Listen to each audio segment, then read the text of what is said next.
And our in-depth coverage continues now. The GOP's failed health care plan vote has everyone talking, and tonight we're hearing reaction from local lawmakers and members of the state's Republican Party about today's events.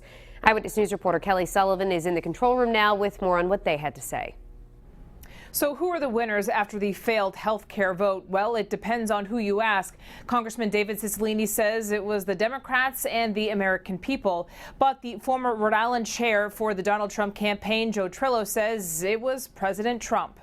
Without even making it to a vote in the Republican-controlled House, the health care plan was scrapped. Congress failed today, and the Republicans failed. Former Trump campaign chair for Rhode Island, Joe Trillo, says politics is all about loyalty, and the members of the Freedom Caucus didn't stick to their party vote.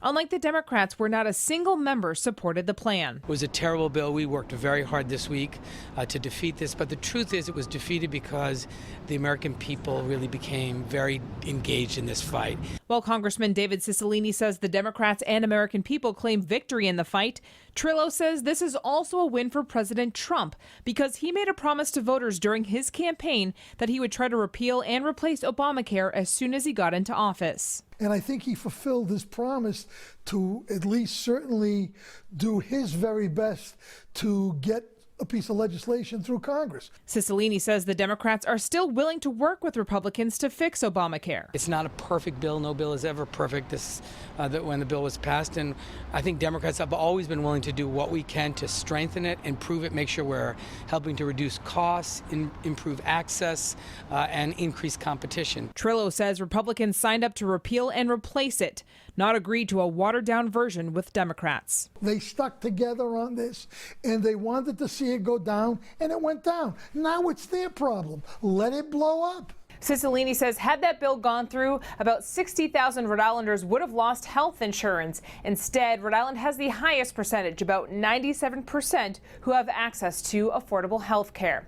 Reporting in the control room, Kelly Sullivan, Eyewitness News. And new tonight, Eyewitness News political analyst Joe Fleming breaking down today's events.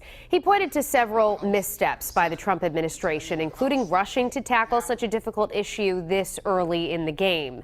Fleming says there just weren't enough people lined up and signed on to the bill, and that the GOP failed to make conservatives and moderates in their own party happy. Well, you can't blame the Democrats. They were in the minority. You had the majority, which they've been working for. When Obamacare was passed, if I remember correctly, not one Republican in the House supported it. So the Democrats put it through on their own.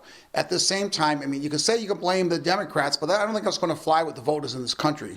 They're going to blame the Republicans. They're going to blame the president who campaigned on it. Paul Ryan's been campaigning for 7 years about repealing Obamacare. He just cannot deliver his membership today. Fleming says it's important to point out that if the bill passed today, it would have faced an even tougher fight in the Senate. And stay with Eyewitness News for the latest developments regarding health care. Our in-depth coverage continues right now on WPRI.com. There, you can read details of the GOP's plan compared to the Affordable Care Act.